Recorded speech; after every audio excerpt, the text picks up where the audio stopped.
逆だ。やめろ。そういうやつは殺すな。下がれ。そやつの処分は私が決める。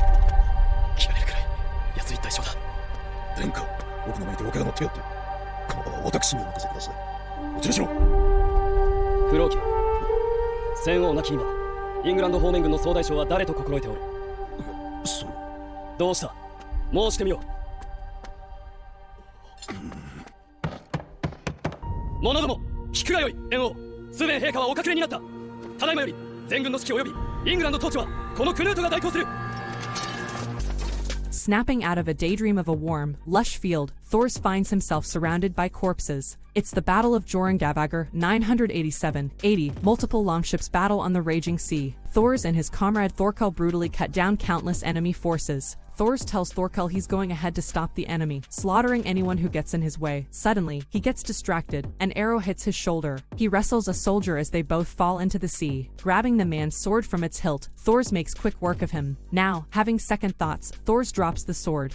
It sinks to the bottom of the seafloor as he swims towards land, leaving the battle without turning back. In Iceland, 15 years later in 1002-80, a young boy, Thorfinn, and his sister, Ylva, Thor's children, go about their daily chores. That night, Leif Erikson tells a group of children the story of how he sailed to the new continent, claiming it was warmer and more fertile, a land without war or slaves. They even make friends with the natives, receiving a headdress and a tobacco pipe as gifts. He names the new continent Vinland. That night, a frail-looking man with a collar and a broken chain trudges through the snow towards the village. Next morning, Ylva falls off the roof while shoveling snow with her father. She uncovers something buried by their front door, the man with the collar. Leif warns Thorfinn about how dangerous the sea is. His ship once got stuck in the ice floe. But the ship wasn't the only thing he left behind. His whole crew perished while walking across the frozen water. Leif goes on to tell the story of how their ancestors fled King Harald after his conquest of Norway. Thorfinn refuses to believe his ancestors would run away, rushing to ask his father about Leif's story.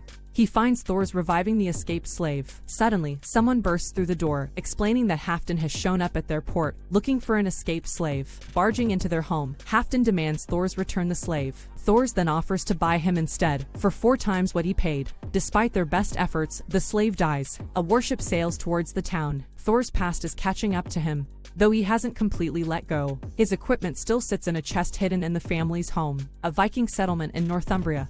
England is attacked on November 13, 1280. The English strike while they bathe, slaughtering them, sparing no one, not even the women and children. Back in Iceland, the children of the village battle with wooden weapons. Leif shows up to tell Thorfinn, who died early on during the game, that he's leaving to trade in Norway. Looking towards the horizon, Leif notices a warship approaching the village, telling Thorfinn to warn his father. They request to speak with Thors the troll. Making his way to the dock, Thors addresses the soldiers as Vikings, asking for Floki, their leader. Floki details the attack in Northumbria. Apparently, King Sweyn's sister was one of the victims, giving him a good excuse to wage war on England. Despite being a deserter, the leader of the Vikings, Sigvaldi, is willing to forgive Thors if he returns to Jomsborg and fights in the war. If Thors refuses, however, he's forcing his hand, because he jeopardizes the entire village's safety. Some of the children eavesdrop and the older boys in the village become excited for their first chance to fight on the battlefield. Leif tells the kids that the Vikings are the strongest army in the north. Returning to his ship, Floki introduces himself to the village, explaining that his task is to recruit the hero, Thors Snorrason, and anyone who chooses to follow him into battle. They will send a warship for Thors to command in the coming weeks. Despite feigning his own death,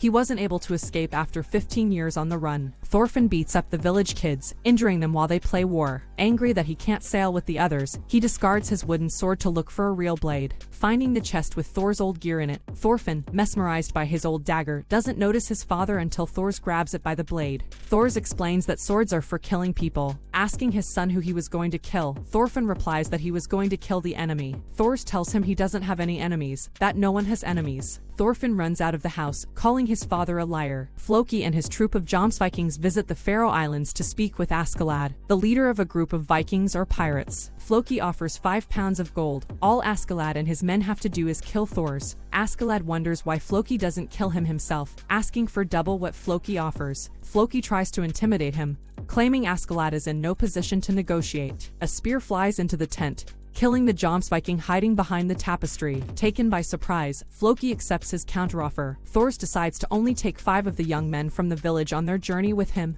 and Leif. One of the young women sending them off worries about Ari until Leif explains that they won't even see a battlefield. He plans to bring them back to the village after he finishes trading in Norway. Thor says goodbye to his family, but can't find Thorfinn. He begins to tell Helga something, but can't find the words they both understand, but leave it unspoken. Using a giant-sized oar, Thor takes one side of the ship, while the 5 young men row on the other, barely able to keep up. Once they are far enough to use the sails, Thor agrees that it is too late to turn back now. It takes a second before realizing that Thorfinn was the one who asked the question. Thor is not happy but can't help but smile when Thorfinn jumps out of a barrel to relieve himself, wonder-struck by the beauty of the ocean. In the Faroe Islands, Askeladd and his crew prepare for the job, reasoning that Floki is hiding something. This isn't an execution, it's an assassination. That night, Leif tells them to change course, noticing the wind change. Thor's tells Ari, a young suitor with a crush on Ylva, eager to become a warrior, about his daughter. Thors tells him about her birth while he was still a Jomsviking,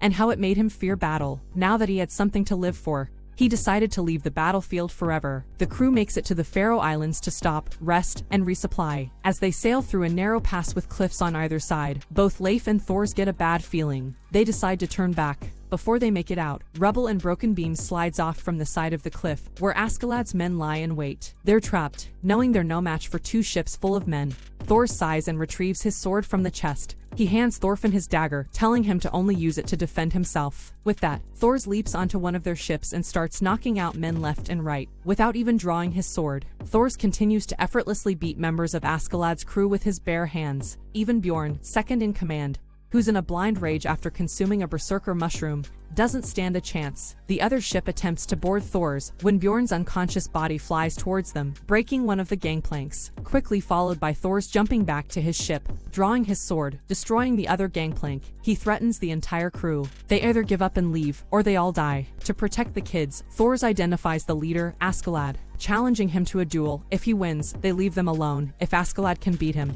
he can take what he wants. He accepts. But before they start, Thorfinn throws a tantrum, revealing his identity as Thor's son. Askeladd cuts the rope on the mast, dropping the sail as a distraction to get a surprise attack. Too shallow, the cut barely scratches Thor's. Askeladd is able to block his attacks, noticing his sword is in bad shape, thinking Thor's is trying to destroy it. He tries to break Thor's sword first, but it's all going according to plan. Thor's sword breaks and Askeladd swings wide, finding himself disarmed with his own sword at his neck, falling for Thor's trap. Askeladd asks why he wasted his talents as a master warrior for 15 years, to which Thor's explains, he isn't a true master because a true warrior doesn't need a sword. When Askeladd asks him to become the leader of his group, no one laughs when he says he was joking. When Bjorn wakes up and screams, "This isn't the time to be joking around," suddenly jumping onto Thor's ship, taking Thorfinn hostage. Askeladd refuses to honor the duel despite losing, and Thors refuses to kill him. But as soon as Askeladd looks like he'll do the honorable thing, he signals for his archers on the cliff to fire, littering Thor's body with arrows. Without flinching, Thor calmly asks Askeladd to honor his promise,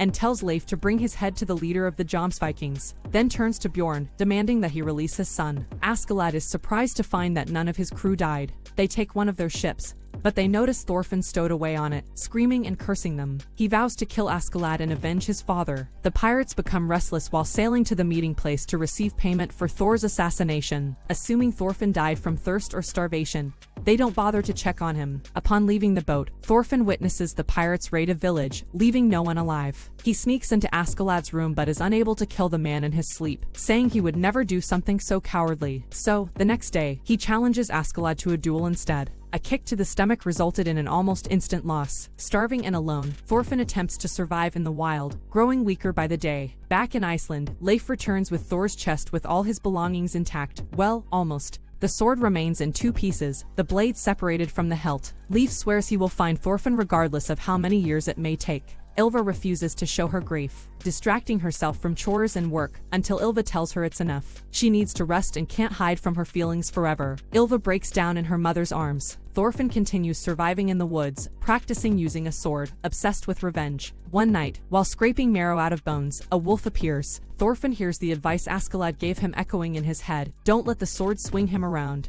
He pulls out his father's dagger and kills the wolf as it lunges at him. Trying to hunt rabbits, Thorfinn realizes he can throw the knife instead of trying to catch them hunting on foot. As the pirates get ready to sail, Thorfinn appears out of the woods, challenging Askeladd to another duel. Thorfinn is promised his duel if he can achieve something on the battlefield. He ends up joining the pirates on their voyage. The Vikings were seafaring pirates and raiders, but after the English attacked Viking settlers in 1280, they were hired to help the Danish army invade England. Askeladd and his Vikings, with Thorfinn in tow, arrive in the vicinity of Gainsborough, near the center of England, to find the remnants of a battle. Seeing so many bodies, along with the stench of rotting corpses, causes Thorfinn to lose his stomach. Askeladd and Bjorn speak with a Danish soldier about a job, coming to an agreement for the 5 pounds of gold. As soon as the deal is done, an arrow pierces the soldier's neck from behind. They're surrounded. Thorfinn is taken by surprise as a soldier tackles him to the ground, only to be saved by Askeladd, who tells him the weak die first on the battlefield. Thorfinn goes into a rage and kills his first man. After that, he joins the Vikings, becoming more and more adept with his knife as the years pass. He begins to dual-wield daggers as his weapons of choice. On a scouting mission, he becomes injured and is found by an older English woman and her daughter, who take him in. He reluctantly accepts their generosity. A soldier comes looking for a kid pirate. Becoming suspicious after seeing Thorfinn, the older woman covers for him. Picking up a log from the fire, Thorfinn tells them both to run. Lighting a building on fire to signal the Vikings, the older woman follows him. Feeling guilty upon seeing her disappointment, he tries to save the villagers, telling them to run. He has a flashback to when his family was together, but there was nothing he could do. King Sweyn orders his troops to retreat and rest for the winter. Without steady work, Askeladd and his Vikings travel to France near the Loire River, where 2 clans are at war. One lays siege to a fort that backs up onto a river, but they cannot take the fort by attacking the front gate alone. Askeladd sends Thorfinn to send a message to the attacking army, offering to help take the fort for half the spoils. Still bent on revenge, Askeladd promises Thorfinn a duel if he can bring him ahead with a helmet. Thorfinn seals the deal with the army and sends the signal. The next day, the army's leader thinks Thorfinn lied until the Vikings show up, carrying their longships across land, avoiding the waterfall upstream. Thorfinn notices the fort's leader, ahead with a helmet. Jumping across the moat, he cuts down the soldiers on the ramparts, cutting off the commander's head with one strike. He dives into the moat after the head as it falls off the ramparts. The army finally breaks down the front gate only to find all the soldiers in the fort already dead. The treasure store is completely empty. The Vikings sail away laughing, until a head is thrown on board with Thorfinn close behind. He challenges Askeladd, but the duel will have to wait. First they have to escape the Franks. The Vikings return to their village with enough loot to last through the winter. Thorfinn finally has another chance to duel with Askeladd. Thorfinn goes on the offensive and quickly attacks, while Askeladd tries to casually make small talk. Bjorn is impressed by his improvement over the past few years. Thorfinn barely misses his chance, but Askeladd knows how to make him mad. Bringing up his father makes him quickly lose focus. Blinded by rage, he charges and quickly loses the duel. Thorfinn decides to stay as a lookout on the boat for the night, where he imagines his father reminding him that he has no enemies, and to let the idea of revenge go. Askeladd's uncle's slave startles him.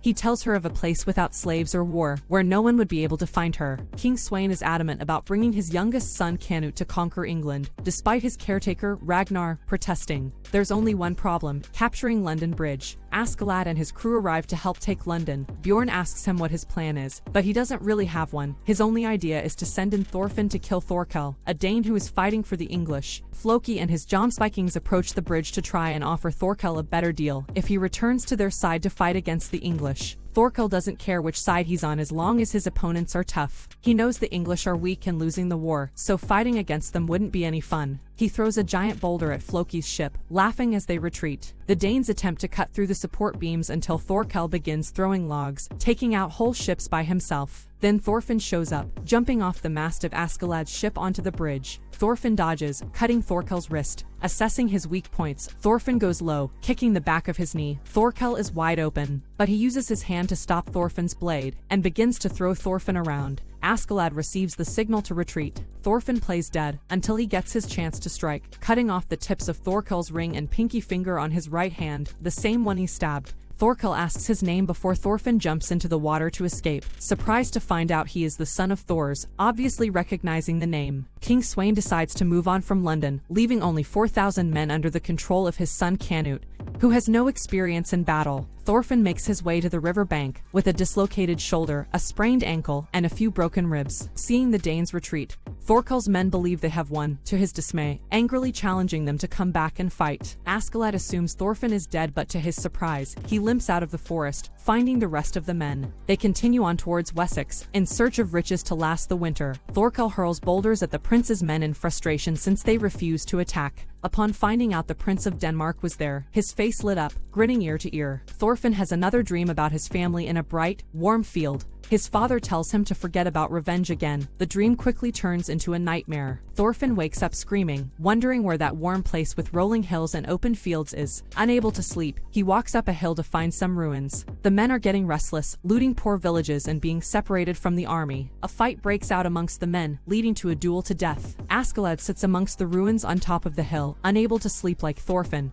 who makes it clear they are not friends when Askeladd tries to start a conversation. Askeladd tells him about the Romans, who conquered England and left the ruins there 500 years ago before the Saxons came. Now the Danes are conquering the Saxons. Askeladd summons him to inform him that the army has moved north, leaving Canute in the south. According to the messenger, Thorkel defeated the army in London and is heading north with 500 of his closest followers to catch up to the main forces. The messenger tells them that Thorkel captured Prince Canute, saying he's going to ask for reinforcements while Bjorn and the crew look to Askeladd on how to proceed. In an unexpected turn of events, Askeladd beheads the messenger. He rallies his crew by announcing that they will save the prince without any backup, and claim the reward for themselves. Thorkel's forces march as the leaves begin to fall. Winter is on its way. Ragnar argues with Thorkel, and suddenly the priest begins to panic, saying he sees God. Ragnar tells the men to get him some booze. They debate which religion's gods are better, asking the priest, Canute's teacher. He responds to whoever created booze, to the amusement of the men. The men stop.